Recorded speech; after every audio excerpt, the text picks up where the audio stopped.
Allora, mister Dario Rigo, Valdagno forse è un po' mancato nel primo tempo, non era il solito Valdagno deciso nelle azioni, però conosciamo il valore dell'avversario, bisogna anche dire quello. Sì, sicuramente stasera affrontavamo un avversario che ha ambizioni diverse da quelle che sono le nostre, però questo non giustifica, come dicevi giustamente te, il nostro primo tempo. Siamo entrati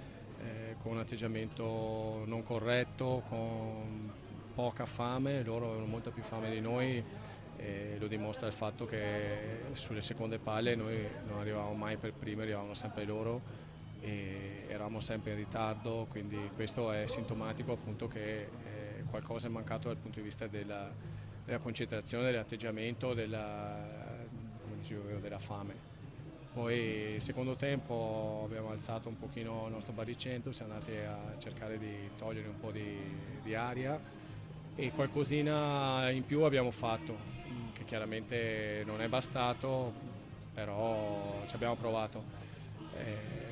Noi dobbiamo fare il nostro percorso, chiaramente se vincevamo stasera avevamo qualche chance in più per arrivare magari a giocare per la Coppa Italia, però noi dobbiamo guardare la crescita dei ragazzi. Oggi onestamente abbiamo fatto un po' un passettino indietro, ma non mi preoccupo perché comunque al di là che mi sono arrabbiato parecchio con i ragazzi, ma è il mio ruolo e poi avremo modo di analizzare meglio la partita con più serenità e quindi so che il loro valore non è quello di questa sera, non è la squadra che conosco io, non è il Valdagno che conosco io e quindi niente,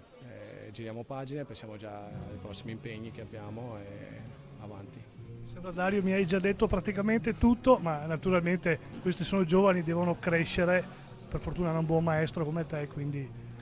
per il campionato, questo è un torneo che serve anche per il campionato. Sì, questa è una competizione in preparazione al campionato che è quello che per noi conta di più,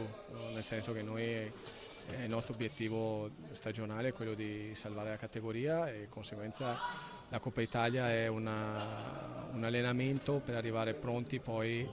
al campionato che ovviamente sarà tosto, le squadre sono tutte quante cresciute, sono rinforzate, noi abbiamo fatto la scelta di giocare con ragazzi